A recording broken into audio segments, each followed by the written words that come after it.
All right, so I'm talking to my buddy Matt again from Bakersfield, California. I Matt, appreciate you meeting with me again, buddy. absolutely. So, what I wanted to talk about today, last time we talked about recovery during COVID and how we can have successful recovery during COVID. Today, we're going to be talking about passion, man, enthusiasm for recovery and sobriety. And one of the reasons I really like, I don't know, hanging out with you, even if it's just on a Zoom group, chat, whatever, is, your energy is kind of contagious, man. And I kind of feel like I possess that same kind of, Rocky Balboa, stand till the last round is over kind of attitude. So what is it about recovery that brings you passion, man?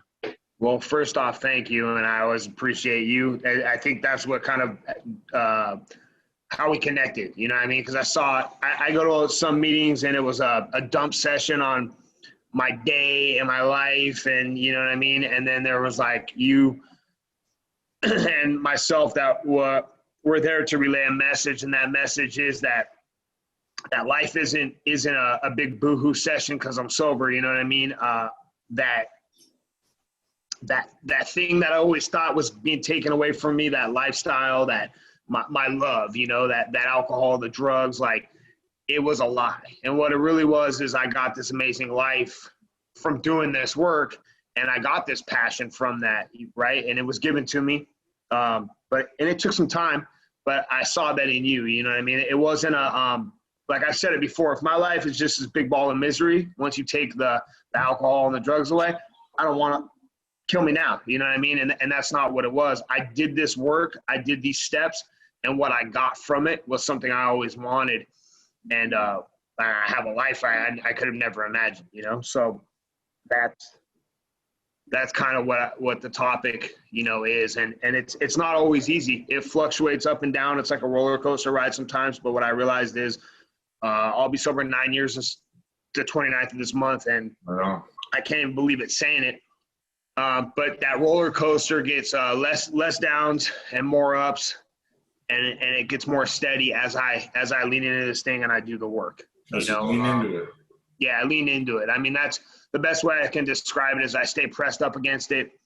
It seems to give me this light out of what used to be darkness. My sponsor uses it as an analogy of a dimmer switch. My grandparents used to have those old dimmer switches that you click on and then you twist, right? And he says it's on a greased axle, so it's always kind of spinning. It's always trying to go back into the darkness, and you just stay lightly pressed up against it and continue to do the work, and it illuminates, and it goes from there. So that's pretty cool. Yeah. So, as far as excitement and a passion for recovery, what I found with this was I couldn't generate my own sobriety. I couldn't generate my own recovery. That would imply I had power, right? And in the first step, it made it pretty clear I have no power and I have no choice. I'm going to do this again and again and again. And with that, it's going to manufacture misery and pain and suffering. And there's no other pain and suffering like this on earth, or for the human condition that I've realized that this disease brings. It brings a pain and a suffering that you can't explain to anybody unless they have this thing. That's and what it feels like is I'm just trapped in this, whether it's in here or here, this fear, this just something's not right, and through these steps I get relief from that, and that's where that passion generates from. It's a happiness, it's a peace and a serenity that I never experienced. The thing is I've always looked for that, whether it was the drink or the drug. I've always tried to manufacture that, and what I've come to find is there is no manufacturing that. The true feeling, it's a byproduct of action.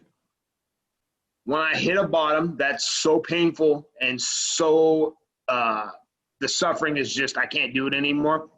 There's a magic in that, right? There's that point where I realize I don't have the power, right?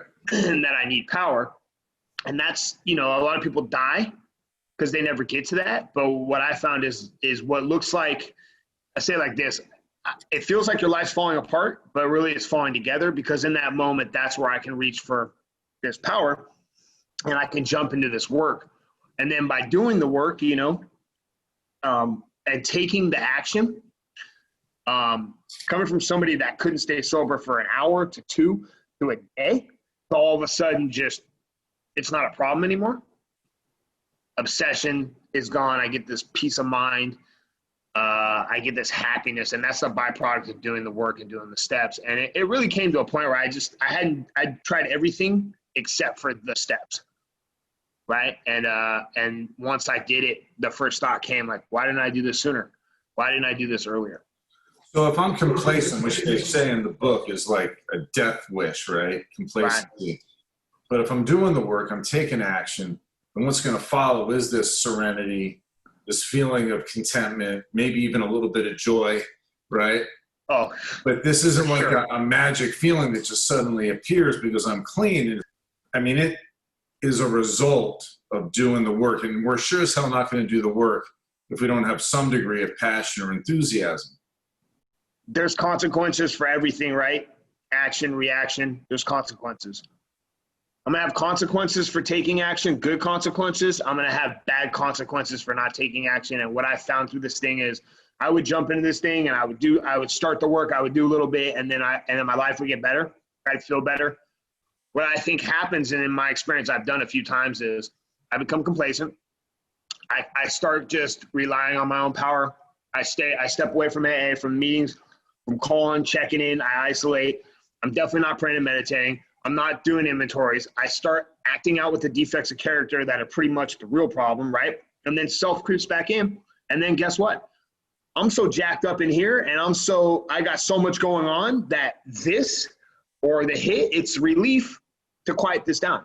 So the relapse for me happens way before I ever pick that thing up. And I have a lot of guys that I sponsor, and some of them, they walk away from this thing and then guess what? You get the text, oh, I relapsed. It's like, if you don't have this thing and you just got bad luck, hey man, you know what I mean? It's your third DUI, you got bad luck, you know? I wouldn't say that's probably the case, but if that's what you believe, you know? But if you really have this thing, there's only one solution that I know of that worked for me and countless others, and that's to stay active. And I'll tell you what, first thing, when you asked me to record this tonight, first thing in my head said, nah, I'm busy watching a TV show with my girlfriend.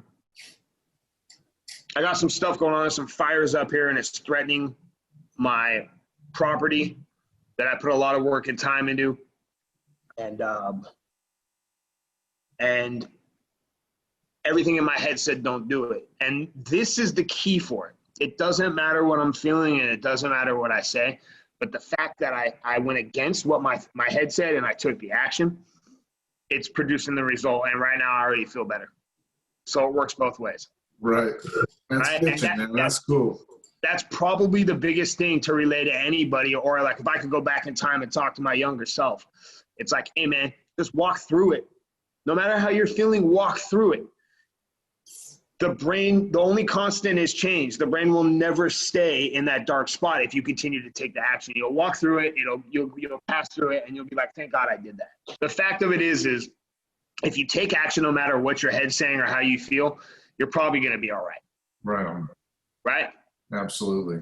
And with that comes a level of, hey man, like you said, an enthusiasm and stuff. That's where they mean fake it till you make it, right? Just do it no matter what, and you'll be all right.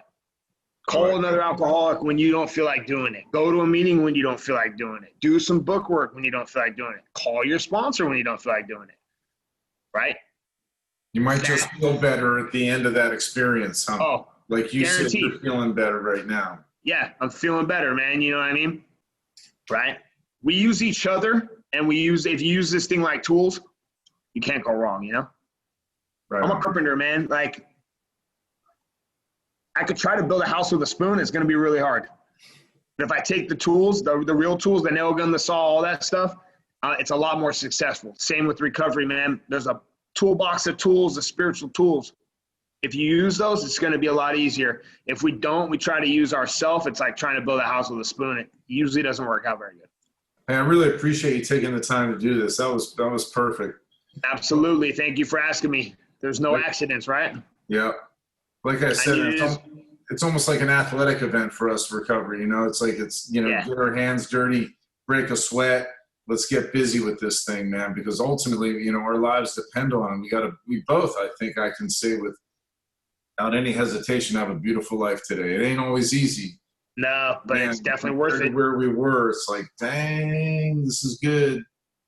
Yeah, definitely worth it. Not easy, but it's definitely, it's easier than it was, but it's definitely worth it. And I had a sponsor one time talked about a spiritual piggy bank. He's like, the more action I take, he's like, I'm flipping nickels and dimes in that spiritual penny bank. And he's like, it adds up over time, you know, and Make an investment in your recovery, man. A little bit each day, man. That nickel and dime stuff actually works. It adds up over time, right? It does. All right, brother. Thanks. Thank you.